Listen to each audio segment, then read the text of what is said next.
So this is another module with the same title but more extensive. Limits of the right to use or spend. We will discuss the same in perspective of prohibition of voluptuousness. یعنی جس میں پرتعیش زندگی سے منع فرمایا گیا ہے. So Islam has declared a few things unlawful and most things lawful. Islam imposes a restriction on a wealthy man that he should use lawful things in moderation. یعنی اگر ایک شخص بہت مال و دولت والا ہے تو اسلام نے اس پر یہ پابندی عائد کی ہے کہ وہ اپنی اسپینڈنگ میں اعتدال کا راستہ اختیار کرے گا. The purpose of wealth and property is to maintain life. یعنی اس مال و دولت کا مقصد کیا ہے؟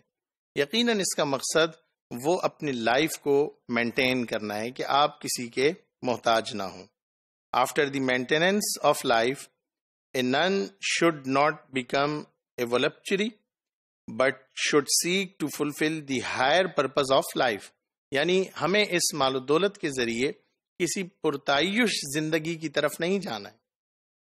اس لیے کہ ہم نے اسلامک اکنامک کی جو ڈیفینیشن ڈسکس کی ہے بہت بگننگ میں، اس میں فلاح کا ایک پہلو ہے. ہمیں فلاح کی طرف جانا ہے، یعنی ان دنیاوی ریسورسز کو اس طرح سے استعمال کرنا ہے کہ اس سے ہمیں اس دنیا میں بھی کامیابی ہو اور اس زندگی کے بعد جو ایک اور زندگی ہے جو کہ ابدی زندگی ہے اس میں بھی ہمیں کامیابی حاصل ہو.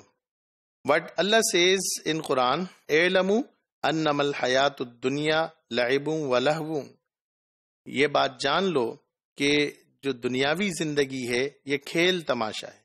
وزینت وتفاخر بینکم، اور یہ زیب و زینت ہے اور ایک دوسرے کے درمیان تفاخر اختیار کرنا ہے.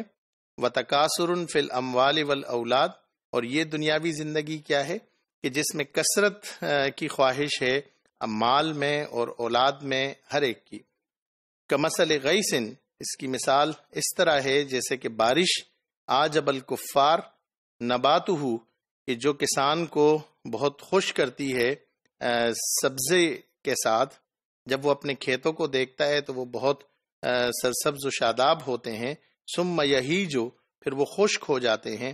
فتراہ مصفرہ، اور پھر تو دیکھتا ہے انہیں زرد. ثم یکون حطاما، اور پھر وہ ہو جاتے ہیں چور چور. یعنی ایک پروسیس بتایا ہے کہ وہ بیج بوتا ہے اور بہت خوش ہوتا ہے، چند ہی دنوں میں اس سے فصل نکل آتی ہے، چند ہی دنوں میں وہ سرسبز و شاداب ہو جاتی ہے، پھر چند ہی دنوں میں وہ اپنے تکمیل کو پہنچ جاتی ہے اور پھر اسے وہ کاٹ دیتا ہے اور وہ ختم ہو جاتی ہے. بالکل یہی مثال اس دنیا کی ہے جس میں انسان آیا ہے اور بہت تیزی کے ساتھ یہ وقت گزرتا چلا جا رہا ہے اور وہ اپنے جتنے بھی لائف کے فیزز ہیں ان کو کراس کرتا ہوا وہ قبر کے دہانے تک آ پہنچے گا. وفی الآخرۃ عذاب شدید، اور آخرت میں دردناک عذاب ہے. ومغفرۃ من اللہ ورضوان، اور مغفرت ہے، بخشش ہے اللہ تعالیٰ کی طرف سے اور خوشنودی. وما الحیات الدنیا الا متاع الغرور، اور نہیں ہے یہ دنیاوی زندگی مگر ایک دھوکہ اور فریب. So this is the translation in English. Know it well, اعلموا, know it well, that indeed the life of this world is only a play and amusement and a show of beauty and of boasting among you, and a more desire, means competition, for wealth and children, like the rain which grows farming and is pleasing for the farmers. Then it reaches its full growth and the seers see it turning yellow. Then it becomes hay, and there is the severe punishment. And there is forgiveness from Allah and the pleasure. The life of the world is only deceit. یعنی یہ صرف اور صرف ایک دھوکہ ہے. معاذ ابن جبل رضی اللہ تعالیٰ عنہ reported that when Allah's apostle sallallahu alayhi wasallam sent him to Yemen, he warned him, beware.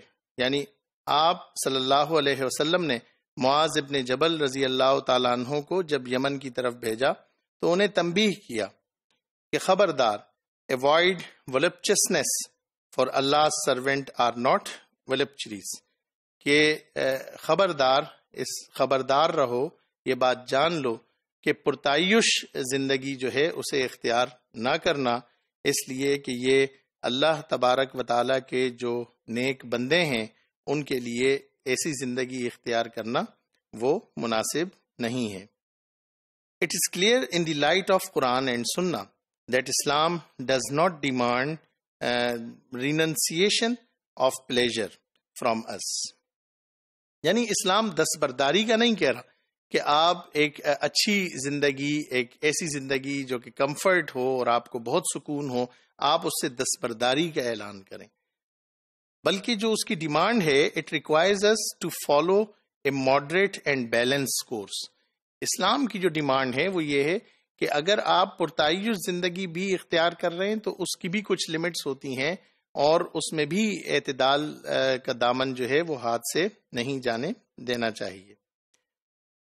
Another thing کہ when we discuss limits of the right to use or spend, so in perspective of prohibition of hazardous use of property، اپنی property کو ایسے استعمال کرنا کہ جو دوسروں کے لیے نقصان کا باعث ہو یا دوسروں کے لیے تکلیف کا باعث ہو۔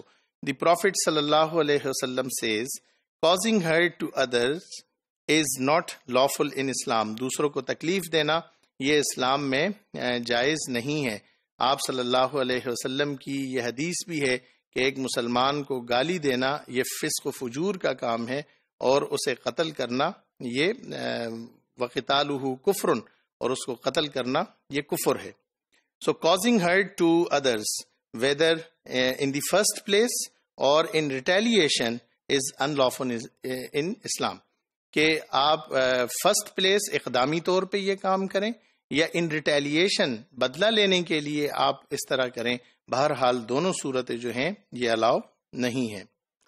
Any use of property which causes nuisance to the neighbor or environmental pollution is unlawful، یعنی اس کا تعلق صرف انسانوں سے نہیں ہے بلکہ اس پورے معاشرے سے ہے۔ یا اگر کسی نے ایک فیکٹری بنائی ہے اور وہ کیمیکل فیکٹری ہے اور وہ اسے آبادی میں اس نے لگایا ہے اور اس سے جو ویسٹ نکلتا ہے تو وہاں کے رہنے جو والے ہیں ان کی زندگی کے لیے وہ بہت خطرناک ہے، تو یقیناً ایسے شخص کو روکا جائے گا، اور اسٹیٹ بھی اس کو فورس کر سکتی ہے، لوگ بھی اس کو فورس کر سکتے ہیں کہ اگرچہ وہ اس چیز کا مالک ہے مگر اس کا استعمال اس صورت میں نہیں کر سکتا کہ اس سے معاشرے کو خطرہ ہے یا اس سے انفرادی طور پر کسی اور شخص کو یا کسی کی جان کو خطرہ ہے۔